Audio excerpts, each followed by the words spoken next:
लेते इसको। देखिए बोला है कि 6 नंबर बोला है, यदि इसको समझना है, यदि बिंदु 1,2 4, y x, 6 3, 5 इसी क्रम में लेने पर एक समांतर चतुर्भुज के शीर्ष दो x और y ज्ञात कीजिए। मतलब कि कै गो बिंदु है सर? 4 गो। कै गो बिंदु है? 4। ये चारों बिंदु जो है ना समांतर चतुर्भुज के शीर्ष पर है। कौन चीज पे? समांतर चतुर्भुज के शीर्ष पर। तो हम पहले समांतर चतुर्भुज बना देते हैं एगो, ठीक है। जैसे ही समांतर चतुर्भुज बोला हम समांतर चतुर्भुज किस प्रकार का होता है? समांतर चतुर्भुज बना दिए। समांतर चतुर्भुज देखिए, समांतर चतुर्भुज बना दिए। ये 4 गो जो बिंदु, अच्छा समांतर चतुर्भुज है तो नाम लिख देते हैं। इसका लिख देते हैं P, इसका लिख देते हैं Q, इसका नाम लिख देते हैं R और इसका नाम S। कहीं से भी स्टार्ट कीजिए लेकिन P Q R S ऐसे लिखेगा। आपको मन तो P Q R S, लेकिन इस सही से होना चाहिए कि P Q, न तो P लिख दे ही या Q ही या R N S ऐसे न करिए। एक लाइन से होना चाहिए, नहीं तो क्वेश्चन क्या हो जाएगा? गलत। अगर ABCD भी लिखना होता तो ABCD, चाहे ABCD कहने का मतलब क्रम नहीं तोड़ना है, ठीक है। चलिए लिख दिए।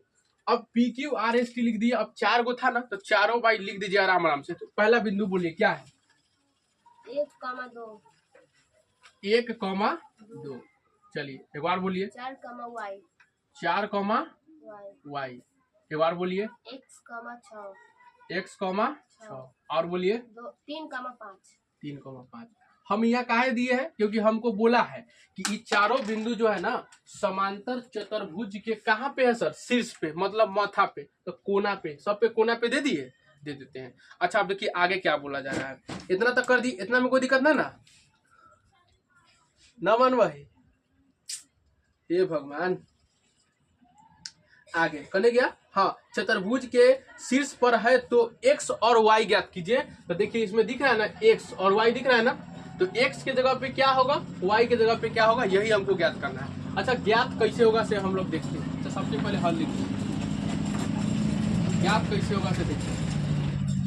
तो देखिए इसमें ज्ञात कैसे होगा, अब हम बताते हैं जुगाड़। देखिए जुगाड़ लगाना है क्या। अच्छा अगर हम यहाँ से यहाँ तक खींच दे डंडा, समांतर चतुर्भुज में इस तरह से खिंचाया जाता है, इसको बोलते हैं विकर्ण। क्या बोलते हैं? विकर्ण। एगो विकर्ण ऐसे खिंचा जाएगा और एक और विकर्ण कैसे खिंचाएगा? ऐसे खिंचा जाएगा ना, खिंचा जाएगा।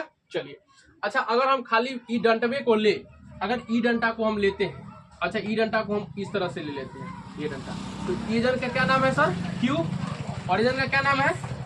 अच्छा ये टेढ़ है, इसको सीधा बना दे, ऐसे बना देते। इसका क्या नाम है? Q, और इसका नाम क्या है?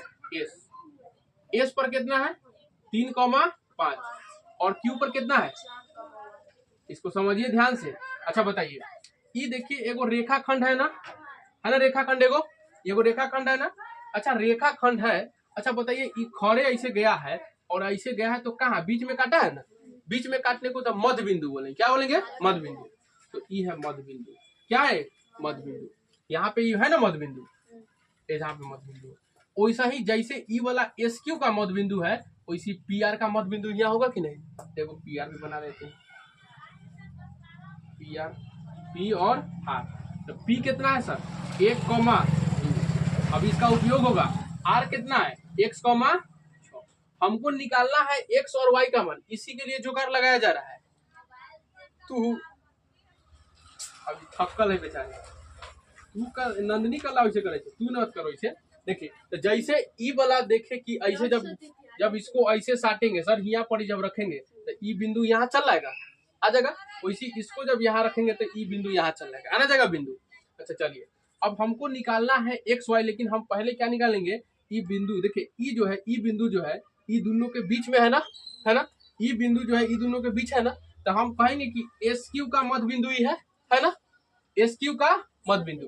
वैसी PR का मध्य बिंदु, तो यही तो बोलेंगे SQ का मध्य बिंदु, PR का मध्य बिंदु। हमको दिखाना ही थे, लेकिन आपको समझाने के लिए हम यहाँ लिखते हैं, लेकिन सब काम कहाँ होगा? यहाँ। तो हम निकालते हैं PR का मध्य बिंदु, ठीक है। चलिए तो हम निकालते हैं PR का मध्य बिंदु, मध्य बिंदु। और मध्य बिंदु निकालने का हम फॉर्मूला बताए हैं। मध्य बिंदु निकालने का फॉर्मूला होता है सर, क्या होता है? x निकालने का फॉर्मूला है x1 प्लस x2 बटा में 2, और y निकालने का क्या फॉर्मूला है? y1 बटा में y1 प्लस y2 बटा में 2। बताया था एक दिन 1/1 में, तो ये है। तो इससे हम इस बिंदु का निकालेंगे, तो ये बिंदु पर एगो x और एगो y होगा ना, तो निकल जाएगा ना। चलिए तो x और y निकालते हैं, तो हम डायरेक्टली लिखते हैं x लिख देते हैं और कॉमा में क्या लिख देते हैं? y। ठीक है, अब बराबर में x का फॉर्मूला कौन सी? x1 plus x2 x1 plus x2 बटा में 2, y1 प्लस y2 बटा में 2 और बटा में 2। हम सॉल्व कर देते हैं। चलिए अभी किसका लिख रहे हैं? पी आर का। तो बिंदु भी कौन कौन लेंगे? पी और आर। जब पी और आर लेंगे तो ई क्या है? x और ई क्या है? y। ई क्या है सर? x, ये क्या है? y। 1 1 2 2 रख दे, रखिएगा हमारा साथ है। अच्छा बताइए, इसको तो इसी रहने देते हैं x y। बताइए x1 कितना है? 1 प्लस में x2 कितना है? x2 कितना है? अंशु बटा में 2। बताइए y1 कितना है? y1 2 y2 कितना है? y2 कितना? 6 हुआ। चलिए 1 प्लस x रहेगा वैसा ही, इसको देखिए 1 प्लस x के 1 प्लस x 2 के 2 बराबर कॉमा 6 2 बटा में 2 से काट देंगे तो क्या बर्तन में? 4 बर्तन। तो यहाँ पे आ गया 1 प्लस x बटा में 2 कॉमा कितना? 4। इसको समीकरण 1 मान लीजिए और इसको रहने दीजिए, कोई दिक्कत? इतना तो ना परेशानी। चलिए अब ई बताइए, ई जो निकला है x, ई बताइए इसमें ई वाला कौन सी है? x है, और ई कौन सी है? y। ई किसका मध्य बिंदु है? पी आर का। कौन सी का? P R. E P R का। अब हम उसी किसका निकालेंगे? एस क्यू का। किसका निकालेंगे? एस क्यू का। तब हम थोड़ा सा इसको अब मिटा दे, अब तो समझ गए हैं, इधर निकाल देते हैं एस क्यू का मध्य बिंदु। अब लिख देते हैं इधर एस क्यू का मध्य बिंदु, एस क्यू का मध्य लिखा है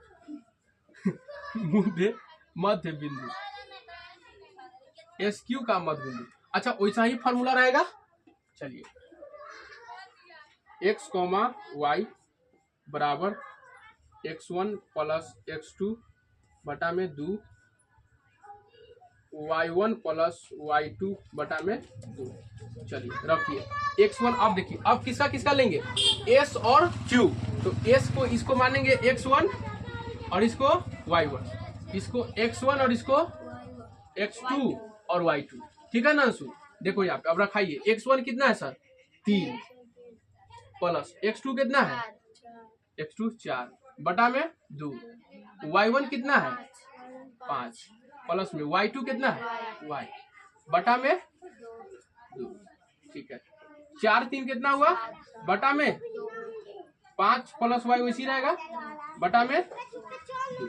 इसको मानेंगे समीकरण। छापिए पहले इतना। अच्छा देखिए अब से देखिए बउआ, जैसे अब हम ई निकाले हैं सर, ई वाला निकाले हैं एस क्यू का मध्य बिंदु। एस क्यू का मध्य बिंदु निकाले हैं। एस क्यू जब निकाले हैं तो एस क्यू का मध्य बिंदु भी ये है और पी आर का भी मध्य बिंदु क्या है? ए है। मतलब एक के जगह पे दोनों का मध्य बिंदु है ना, तो दोनों का मध्य बिंदु एक के जगह पे है, तो बिंदुआ एक के जगह पे, तो दोनों आपस में बराबर नहीं होगा? होगा बराबर। तो हम यहाँ करेंगे क्या? इसको से निकाले हैं तो समीकरण 1 माने हैं और इसको क्या माने? समीकरण 2। तो दोनों का क्या करेंगे? तुलना करेंगे। क्या करेंगे? तुलना। तो हम लिखते हैं समीकरण 1 और समीकरण 2 को तुलना करने पर। क्या करने पर? तुलना। ठीक है तो लिखेंगे समीकरण 1 एवं समीकरण 2 को तुलना करने पर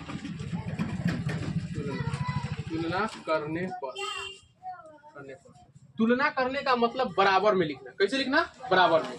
तो समीकरण 1 से जो एक्स वाई आया है वो एक्स वाई कितना आया बताइए? हाँ हाँ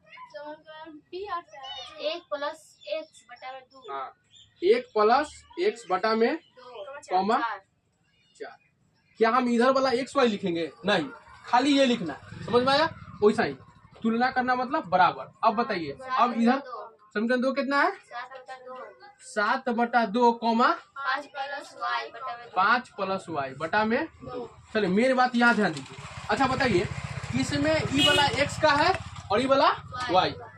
आया बात समझ में? नहीं, क्योंकि जब फॉर्मूला लिखे थे तो x, y लिखे थे तो ई x का फॉर्मूला था ना, और ई किसका था सर? y का। वैसे ई x का और ई y का।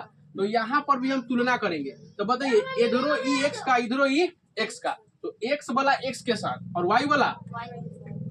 चलिए तो यहाँ पे लिखते हैं 1 प्लस x बटा में 2। अब बराबर में किसको? 7/2 का है। इसको किस समझ में आया? क्योंकि ये भी x का था और ये भी x का। ऐसा नहीं एकरा कर दीजिए, एकरा से सन हट जाइएगा, ना बनेगा फिर। कॉमा तो सॉरी क्या यहाँ पे बराबर तो बराबर। चलिए अच्छा ऐसे कर दीजिए, हो गया वैसा ही। अब इसका कर दीजिए। अब इस चीज का 4 का किसके साथ होगा? 5 प्लस वाई।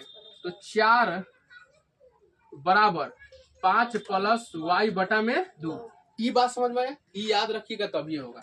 चलिए अब हम लोग काम करते हैं अपना। बताइए 2 से 2 कट जाएगा ना, क्योंकि बराबर के नीचे है, काट देते हैं। अच्छा 1 प्लस x बटा में 7। x निकालेंगे हम लोग x, तो 7 ये होने जाएगा, तो 7 माइनस 1 होगा ना। चलिए अब इधर सॉल्व करते हैं। बटा में क्या है? 1 है ना, बटा में 1। 4 में 2 से गुना तो 8। डायरेक्ट कर दिए, कोई दिक्कत ना।